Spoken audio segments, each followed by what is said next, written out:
Амралтын өдрийн мэнд хүргэе. Эрүүл амьдрал нэвтрүүлгийн маань энэ удаагийн дугаар эхэлж байна. Энэ өдөр бид студидт Адам эрэгтэйчүүд бөөрийн эмнэлгийн эхэмч, анагаах ухааны доктор Нансалмаа, за мөн Стада компани эмч төлөөлөгч Туул нарыг урьж оролцуулаад байна. За сайн бацгаана, өдрийн мэнд хүргэе. Сайн байна уу? Өдрийн мэнд хүргэе. Ер нь эрэгтэйчүүдийн эмнэлэг гэдэг маань Монголд ер нь жоохон ховор байд юм уу гэж би боддгийн. Тэгээ та ер нь энэ эрэгтэйчүүдийн эмнэлгийг хязээ байгуулсан эрэгтэйчүүдийн эмч гэж яг тусдаа мэрэгжил байна уу? Адам эмнэлэг 2010 онд байгуулагдсан. Эрэгтэйчүүд бөөр шээсний замын нарийн мэрэгжлийн эмнэлгийн эмчилгээ үйлчилгээ үзүүлдэг.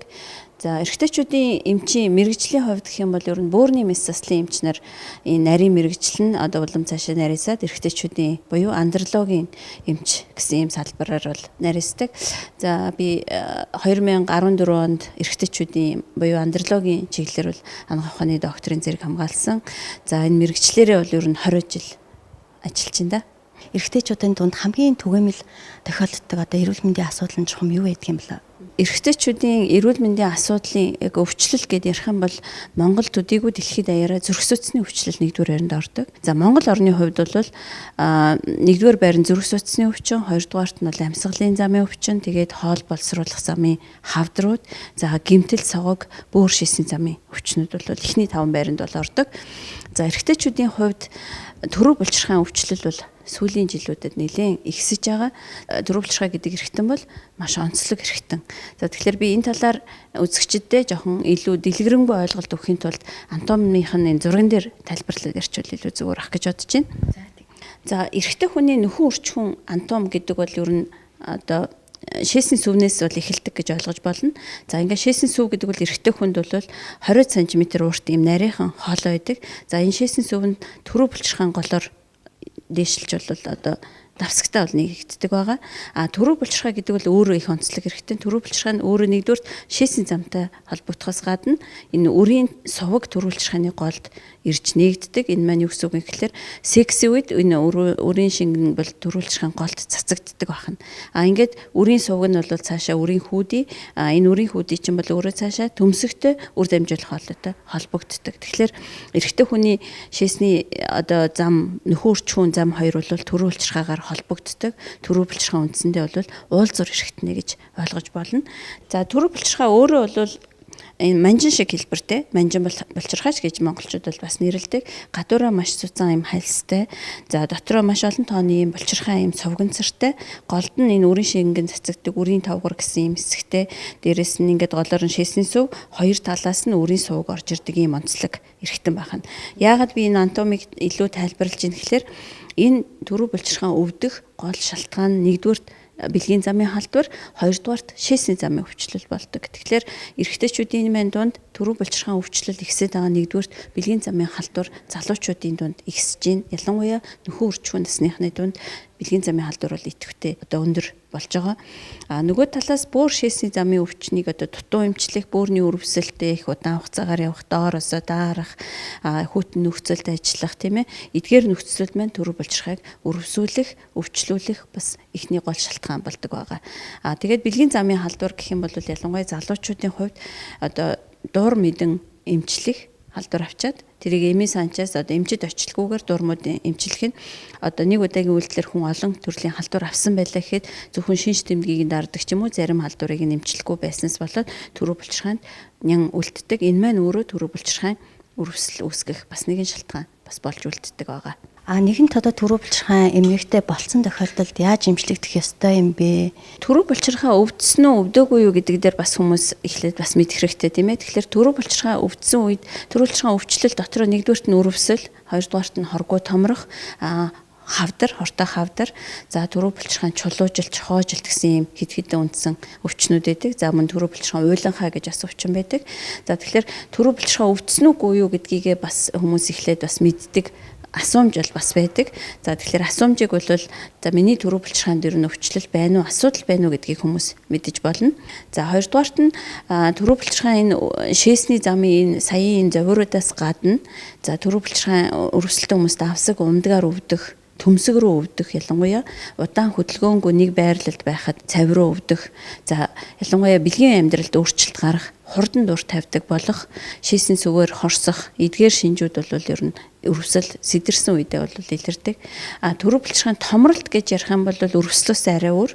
Шийсэн заврууд илүү их одоо гарч ирэхээс гадна илүү шүн шийдэг болох шүн шийхээс гадна олон шийгээд ойр ойрхон шийх, дутуу шийх тийм ээ. Тэгээд төрөв булчирхайн томролт бол насны хувьд 45-аас дээш насны хүмүүс голцоо эхэлдэг юм. Насжилттай холбоотой үүсдэг эмгэг байгаа. Төрөв булчирхайн хортой хавдар бол 55-аас дээш насны хүмүүст илүү их одоо өвчлөдөг. Эмчилгээний зарчмын хувьд бол өрөвслийн үе шат, хэлбэр одоо зэргээс хамаарат эмийн эмчилгээ, физик эмчилгээ, мэс заслын эмчилгээ гэдэг их олон төрлийн эмчилгээнүүд бол байдаг. Тэгэхээр эмийн эмчилгээний талаар өнөөдөр бол одоо антибиотик эмчилгээнээс гадна төрөв булчирхайн бүтцийг хэвийн болгох тэр төрөв булчирхайн шингэн маань өөрөө үрийн шингэний бол одоо 3-1 найрлагыг бол нөхцөлдүүлээд үр тогтолтод оролцдог юм хэрэгтэн байгаа. Тэгэхээр энэтэй холбоотой төрөв булчирхаанд эмгэгийг эмчлэхэд Штата компани одоо орж ирсэн шинэ одоо бүтээгдэхүүнийг одоо шинж бас биш л дээ. Энэ бол сүүлийн 2-3 жил Монголд бол орж ирээд бас нэлээд их танил болцсон бүтээгдэхүүн. Тэгэхээр энэ бүтээгдэхүүн ямар ач холбогдолтой, ямар давуу талтай юм гэдэг дээр бол манай туул эмчилүүд дэлгэрэнгүй ярих байхаа. Штата компанид бол сүүлийн 5-6 жилд бол яг ирчүүдэд бол хандсан бэлтгэлүүд бол орж ирсэн байгаа. Энэ нь бол Vitaprost гэдэг нэртэй. Би үзүүлэн дээр үзүүлчихв тийм ээ. Vitaprost болохоор одоо энэ үзүүлэн дээр харуулах юм бол одоо манай зах зээлд бол орж ирээд үнэхээр эрэгтэйчүүдийн одоо эмчилгээнд бол сайшаагдж байгаа. Яагаад бол энэ Vitaprost-ийнхаа найрлаланд бол Samprost гэсэн бухын төрөв булчирхаанаас гаргаж авсан өндөр молекулт нэгдэл байгаа юм аа. Энэ өндөр молекулт нэгдлийн одоо гол онцлог нь юу вэ гэхээр яг эргэтэнгээ дэмжиж өгдөг тийм ээ. Ла хэлбэртэй учраас шулуун гисээр одоо хийхлээрээ тухайн тэр төрөв булчирхаанд одоо эмгэг процесс явагдсан. Нөгөө өрөвслийн шингэнүүд байгаа, нөгөө өвдөлт байгаад нөгөө томорсон хэсгийг бол яадаг гэхээр бичил цусан хангамжийг сайжруулад биесээ бол гадагшлуулах одоо ийм механизмаар бол үйлчлдэг байгаа юм аа төрөв булчирхаан тий. Vitaprost нь болохоор энд бол 4 төрлөөр бол харагдаж байна тийм ээ. Prost бол энгийн лаа. За энгийн лаа нь бол юу вэ гэхээр зүгээр анх удаа тийм ээ эхэлж байгаа завирууд одоо сая манцлмаа эмчийг хэлсэн тэр завирууд анх удаа одоо илэрж байгаа тохиолдолд бол Vitaprost энгийн лагуудыг бол авч болно. Энэ бол нянгийн бус гаралтай төрөв булчирхааны өрөвслийн үед бол хэрэглэнэ. За плюс гэж байна. Vitaprost плюс гэж байна. Vitaprost плюс нь юу вэ гэхээр дотор антибиотикийн найрлагатай учраас одоо нянгийн гаралтай тийм ээ өрөвслүүдэд бол хэрэглэнэ. За Vitaprost Forte гэж бас байгаа. Vitaprost Forte нь юу вэ гэхээр хоргуу томрол төрөв булчирхааны өрөвсөл дээрэс нь юу вэ гэхээр одоо бэлгийн амьдрал тийм ээ хангалтгүй одоо дуршил буурах эсвэл одоо өргүүдэл эрчүүдийн өргүүдэл төр хүртэл бол хэрэгэлдэг юм Vitaprost Forte байгаа юм аа. Энэ Vitaprost-уудыг болохоор төрөл болгоноор нь тийм ээ наслмаа эмчтэр хандаж болно. Эрчүүдийн эмнэлгээс шинжилгээ үзэлгээ хийж агаад бас хэрэгжилж болохыг бол санал болгож байна. Тэгэхээр энэ эдгээр бэлтгэлүүдийг одоо эмийн сангуудаар борлуулдаг юм уу? За энэ Vitaprost лаа нь болохоор манай Монголын одоо бүх эмийн сангуудаар бол тараагдсан байгаа тийм ээ. Тэгэхээр энэ хүмүүсд маань үйлчлэгч нь орж одоо эмийн сандаа ороод тийм ээ жорохо цаастай болно. Эсвэл эмзүүчээс зөвлөгөө аваад бол хэрэгжилж болно. Лаа хэлбэртэй буюу шахмал хэлбэртэй аль төрөл нь бол байгаа.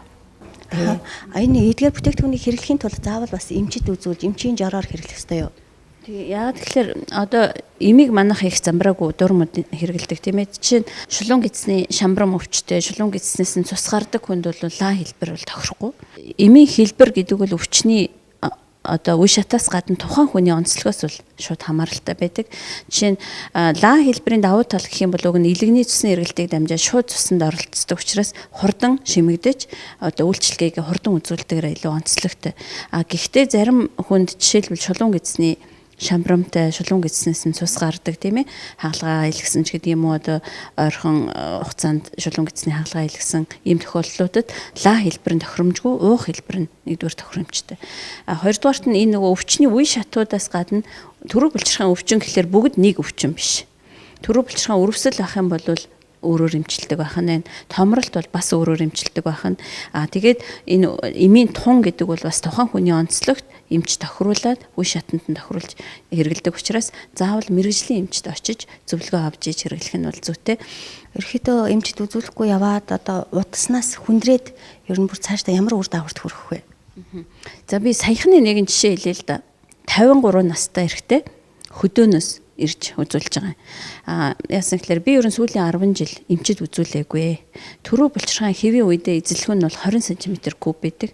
Гэтэл тэр хүний төрөө булчирхайн 110 см куб буюу бүр 5.5 дахин том болчихсон. Нэгдүгürt. Тэгээд томрохтой хэвийнч биш тийм ээ. Одоо төрөө булчирхайн түрүүн би энэ дэр зурган дээр хэлжсэн тийм. Энэ төрөө булчирхайн ингээд томроод давсагныхаа дотор байдаг бөөрийн одоо шээс нэгддэг сувгийг дарснаас болоод хоёр талын бөөр нь усчаад бүр усан шээсэн хүүдий болчихсон. Тэгэхээр тэр хүн бол бүр 1 2 дугаар үе шатаа өнгөрөөд бүр месцаслын эмчилгээ хийхээс өөр аргагүй байдалд орчихсон нэгдүгээр. Хоёрдугаарт хоёр бөөрөндөө орчихсон учраас тэр хүнд бөөрийн үйл ажиллагааны дутагдал гэдэг бас эрсдэл үүсчихсэн учраас месцасл хийхэд ч гэсэндээ тэр хүнд бөөрийн үйл ажиллагаа тоглох хүндрэл бас гарч болцсошгүй. Тэгэхээр өвчнийг одоо оройтуулах эцсийн шатанд очино гэдэг бол өөрт гарч ирж байгаа эрсдлийг эмийн эмчилгээнийхээ одоо хугацааг хүртэл удаашруулах юм холбогдолтой гарч байгаа зардлын хувьд ч гэсэндээ тэр хүн маш их ажлаа алдна олон сар хугацаагаар эргэлж байгаа эмийн эмчилгээ месцаслын эмчилгээний зэхсүүлээд эдийн засгийн хувьд ч гэсэндээ илүү их холбогдолтой. Тэгэхээр бараг л амь насандаа занал хэл учруулсан явж идэх юм байна шүү дээ, тий. Ирчүүдийн хувьд ерөнхийдөө л жоохон хүндрүүлчихэл нэлээд удаа явсны дараа бүр аргагүй эрхийн дэмлэг зордог болов уу гэж надад бодогдоод байх юм. Таны аймгийн хувьд ер нь ямар байдлаар анзаарэгдэж байна? Тэр энэ бол яг үнэлдэ яагаад л эрэгтэйчүүд нэгдүгээрт эмчид очих нь бол маш хойрог байдаг.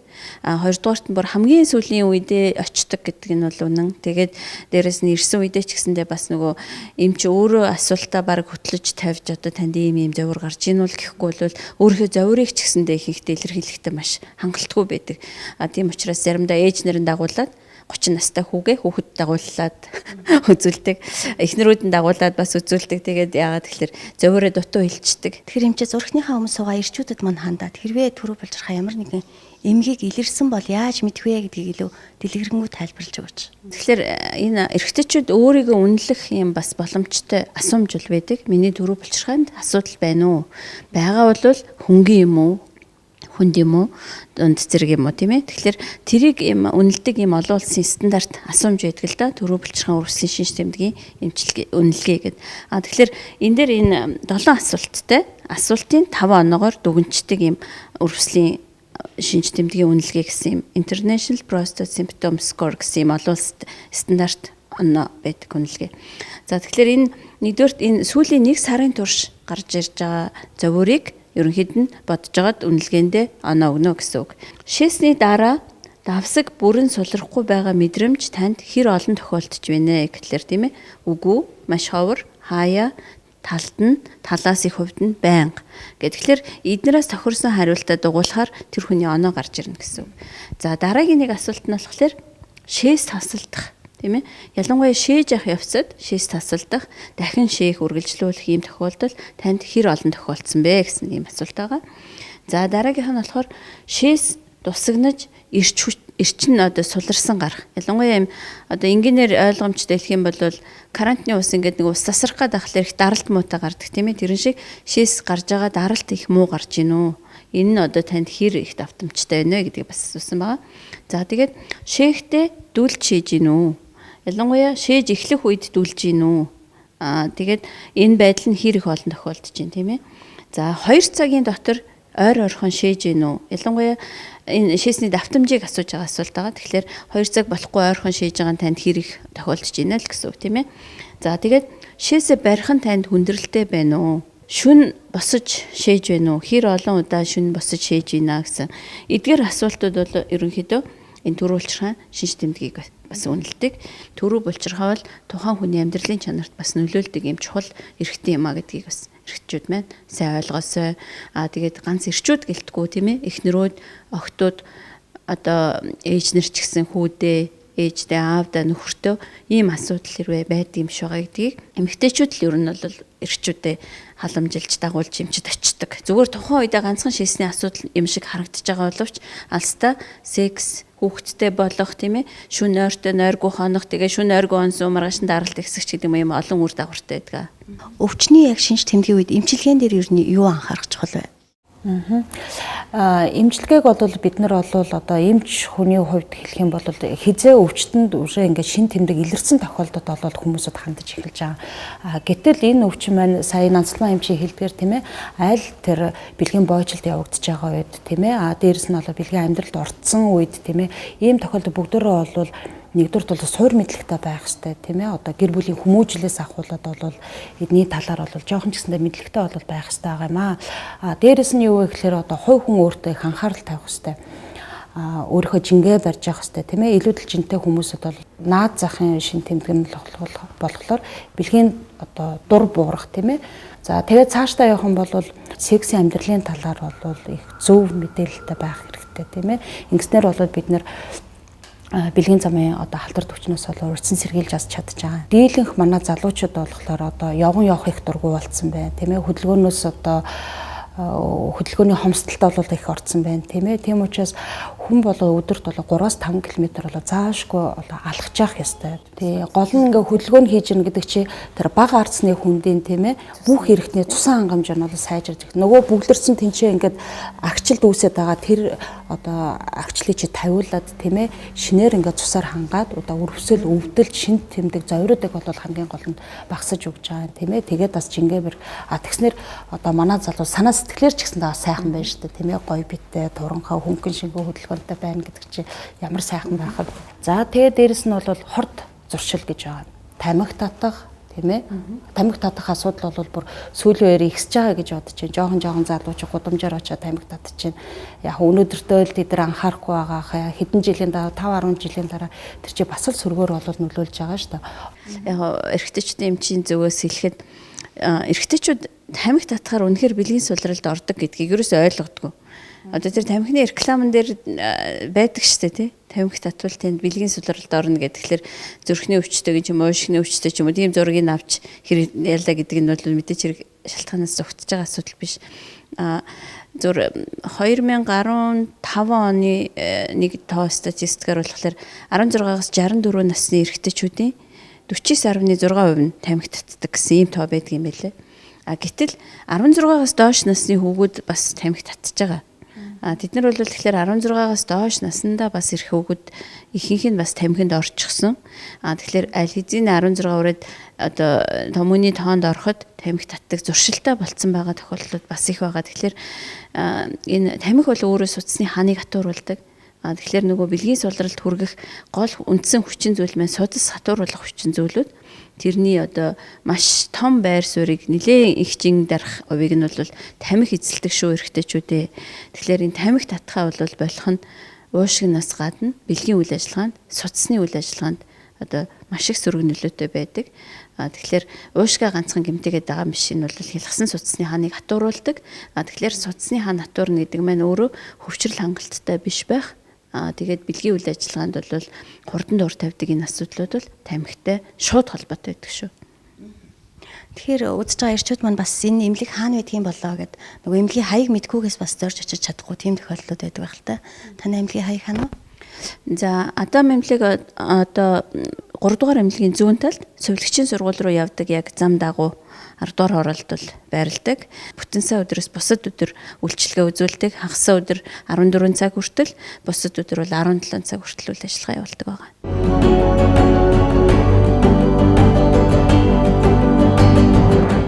Эрүүл амьдрал бол идэвхтэй хөдөлгөөн, эрүүл зөв хоолтыг хэлнэ.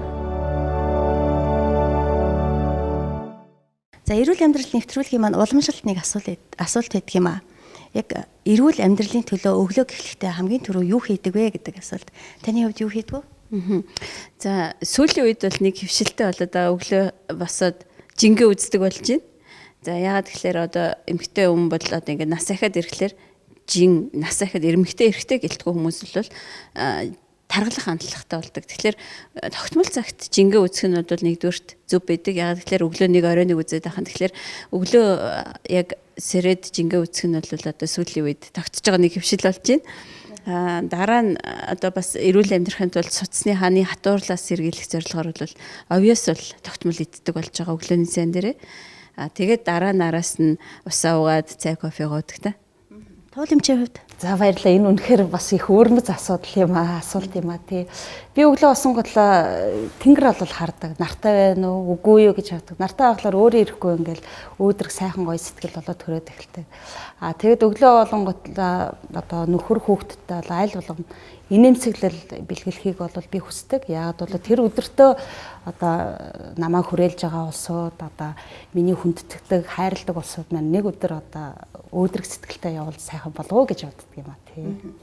За баярлалаа. Ингээд олон монгол эрчүүдэд маань эрүүл мэндийн боловсралгаараа за мөн эрчүүдийн 2 дахь зүрх болсон төрөө булчирхайг эмчлэх үйлс чинь бас амжилт хүсье. Олон монгол эрчүүд бас та нарт хандаж бас энэ асуудлаа шийдвэрлүүлээсэ гэж хүсэж байна. Ингээд эрүүл амьдрал нэвтрүүлэг маань үргэлжилж байна.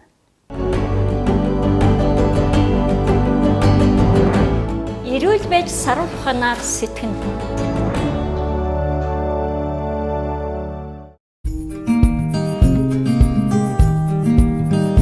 За эрүүл амьдрал нэвтрүүлэг маань 100-ны эмэгтэйчүүд эмнэлгээс үргэлжлэн үзэгч танд хүрч байна. Танай эмнэлгийн хувьд эмэгтэйчүүдийн өтрийг залуужуулах лазер эмчилгээ хийж байгаа. Тэгэхээр лазер эмчилгээ гэж яг ямар эмчилгээ вэ? Бид 2014 онд анх удаага Монголд оруулж ирж нэмжлэгийг хийж эхэлсэн.